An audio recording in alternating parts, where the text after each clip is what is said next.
Europe 1. Emmanuel Macron est à Washington, d'autres dirigeants étrangers sont à Kiev. 2 sommets se télescopent en ce 24 février, date sinistre de 3 ans de guerre meurtrière en Ukraine.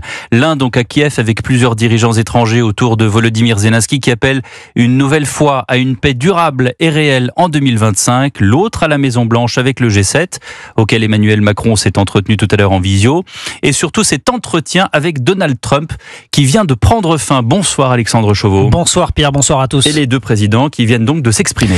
Oui, alors en fait l'entretien n'a pas encore eu lieu. Il s'agit d'une séance de questions-réponses qui précède cet entretien, une séance de questions-réponses improvisée avec les journalistes dans l'un des salons de la Maison-Blanche, et ce alors que, je vous le disais, l'entretien bilatéral entre les 2 présidents n'a pas encore débuté.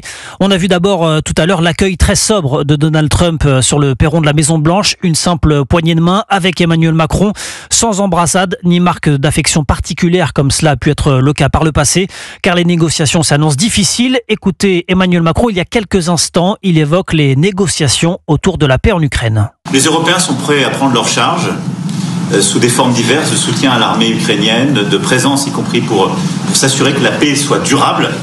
Et l'implication dans la durée des États-Unis d'Amérique à travers cet accord est une bonne chose.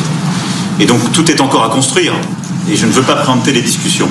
Mais nous partageons le même objectif, et ce qu'on a discuté ce matin pendant 1 heure après la visioconférence ensemble, est-ce qu'on va continuer de travailler, et sont pour moi des bonnes avancées.